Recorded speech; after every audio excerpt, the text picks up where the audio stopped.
I'm so used to not using a mic. I teach 8th graders on Sunday mornings, and my voice is usually pretty loud, but I'm happy to use this. Thank you. I'm even more happy to be here. I think Russell was right. I had a situation where, unfortunately, both my folks were ill. My mom, obviously, with lung disease, and my dad with Alzheimer's. So my dad's in the final stages. But he would have wanted me to be here. I'm going back tonight, and I'm going to see if I can be with him. But service, he kind of encouraged in our family that we have to serve, we have to be part of a bigger community, we have to be part of the family. And so that's why when I had a chance to meet Russell, Peter, and then a friend and colleague of ours, Paul Fogelberg, we all were on the Hill last September. And Russell was kind enough to tell me about you all and to say, hey, come on down. And I'm grateful for it. So thank you for having me. I also wanted to, again, tell you a little bit about Dolly. Dolly really, I call her the Secretary of State. She has been all over. Oh, did it go out already? Okay, that's all right. So Dolly is our Secretary of State, and really what that means is she's our Vice President of Patient Relations and Medical Affairs. She's right there with you. She has many years, I won't say how many, Dolly, as a program administrator and respiratory therapist. She was at National Jewish, and we were lucky enough to have her come and join us full-time about 3 years ago. And I think as you saw, my background, I don't have a medical background, so don't ask me any questions about that. Dolly is your go-to, so that's why we're really a good tag team. It's not that I don't know, but she obviously is a professional. So I came about 3.5 years ago because it is important to me as part of my life. We met Dr. Rose, and let's see if I can get this to go. Uh-oh. Favorite records and records. That's all right. Well, 6 months ago. It's all right. We'll figure it out. That's all right. Yep. It's the snow. Okay. Oh, here we go. I just didn't do it. Well, I did it with the mouse Oh, you know what? If you want to, Here, we can switch off. let me just make sure. Okay. Okay. So I was telling you all about Dr. Rose. So Dr. Rose, that's his father on the left, and his uncle and his aunt. And unfortunately, all of them had pulmonary fibrosis, and they've all since passed. So Dr. Rose felt that this was really important as part of his legacy to take the foundation to the next level. His family started this back in 2000. Dr. Rose came on about 2009, and then I came in 2010. And so what we've really done is we've dedicated our time to you all, really. I mean, we want to make sure that now that people know about this, there's so many cases of misdiagnosis about the suffering of it. I mean, I think, George, it was you who said, what a shock, right? All of a sudden, you're caring for your mom, and boom, here we go. So we're here to try to bring as much education to you all so that you can bring it to others, whether it's the tear sheets, whether it's the posters. That's going to help us. That's going to help us together. So that was the first slide. Really what we try to do, as I said, our mission is patient advocacy.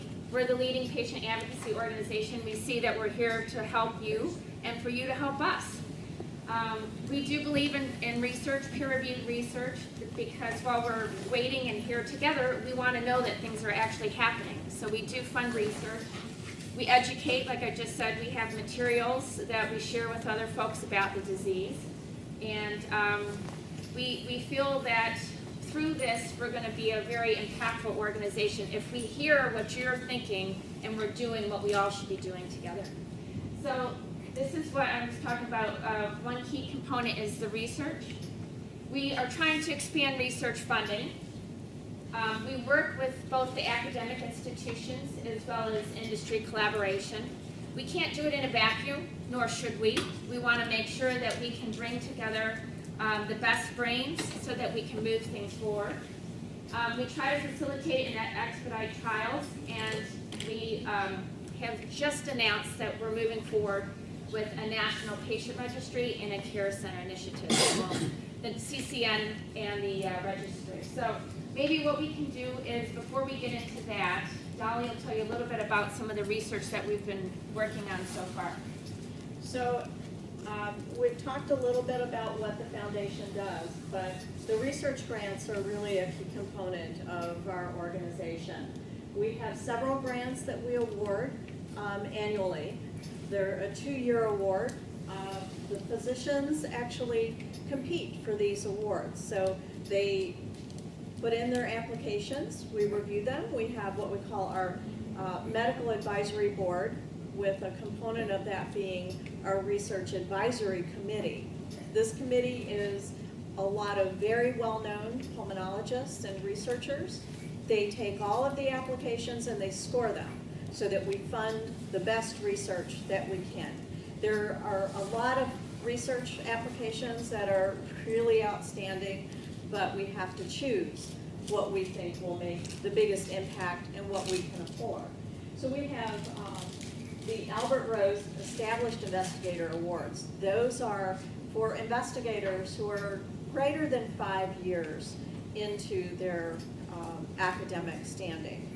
So those people are not eligible for a lot of awards through the National Institutes of Health. So we put a lot of stock into working with physicians to try and build what they can continue to work on with the research that they're currently doing. We also have what we call our young or junior investigators. Those are young investigators less than 5 years into their academic standing. Those investigators can apply for these awards. We have one investigator who's climbed the ladder. He was a young investigator when he first started out. He was looking at a specific finding in his research. That finding has actually spurred a clinical trial. So that's where we say we can make a difference, even if the award is not as great as what we would like it to be, it still is impactful.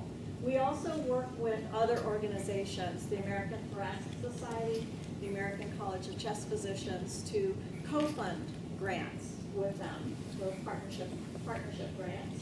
We also do sponsorships where we went to work with the International Colloquium on Lung and Airway Fibrosis a couple of years ago. We were invited, the first advocacy group, to be invited to speak with or work with them at their particular meeting. The meeting was held in Modena, Italy. We're really excited to be able to go over, and that has really started the ball rolling in what we call a global initiative for really raising awareness of this disease. We now have the British Lung Foundation. There's new groups in France.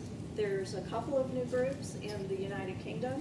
So we continue to work with these groups to raise awareness globally, as well as sponsoring things. Here in the U.S., the Yale Fibrosis Symposium is done every November, and we're a part of that, as well as looking at stem cells. So we have been a supporter of the Vermont Stem Cell Conference for several years now. Over the course of the last 13 years, we've funded about $4 million worth of research. As far as advocacy, we continue this advocacy, whether it be educational or legislative. So we have about 75 support groups in 34 states across the U.S. We also have a couple of groups in Canada, Germany, Ireland, Italy, the Netherlands, Spain, and several in the United Kingdom. Our support group leader resources, we have formed a coalition so that many people can come together and learn from each other. Many support groups are not as well organized as yours. Russell does an amazing job, but many groups don't have that kind of infrastructure, or do they know how to do it? So having some resources for people who want to either hold support groups or start a group. We've developed those resources for the communities. As well as having these brochures available for those who want to help. We also take personal phone calls, so If you're here visiting from somewhere else, you want to go home and start a new group, we're happy to help you do it. We have our support group leader guide. A couple of years ago when we went to Modena, we realized that we needed it in several different languages, that there were some common areas. No matter where you lived, you needed the same resources. So that's now available in 7 different languages. It's also available on the PFF website. As well as providing you with these resources to learn how to start a support group or run your support group, we realized that we needed to provide some financial funding for you to hold your groups, because obviously it takes money to do everything that you do. So last year we awarded 11 $500 awards to groups across the U.S. And we expanded that so that the funds could be used for whatever you really needed to use it for, whether you needed to print materials or you needed to host, be able to pay for water for people to have while you're at your meeting. It's there for you to use for whatever your needs are. Just briefly, our legislative agenda. Of course, we want to strengthen the FDA. They are our friends, even though sometimes we feel like we're fighting with them to get what we need. Supporting the NIH, very important to promote research at the National Institutes of Health. And of course, promoting access to care, preserving your governmental and health care provisions, and also to raise awareness. We do have an advocacy toolkit on our website. If you want to explore that, we have a toolkit, and we also have some template letters that you can write to your members of Congress.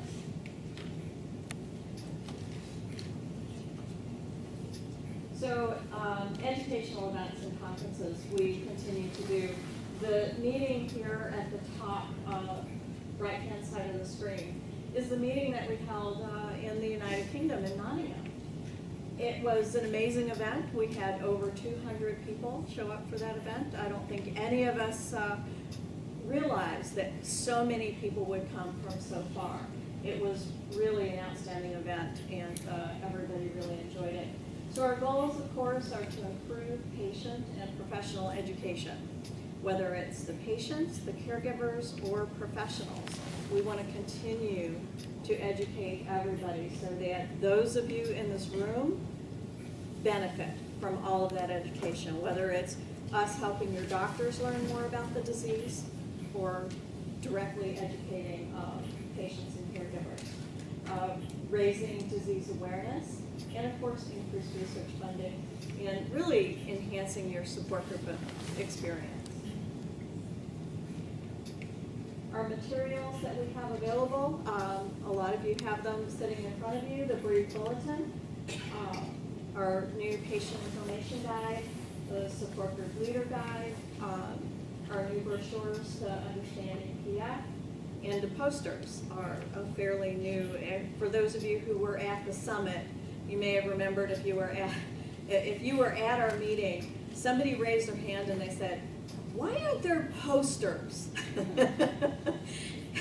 And I saw one of our PF people, and they looked at me and they went, and I said, "They're here." They were hot off the press. They ran out the door and they ran in with these posters. It was like perfect timing. So we've been working on that for a while. The other thing that we created was these physician notepads. These notepads that if you want to take those to your physician, they can certainly call and get them from us.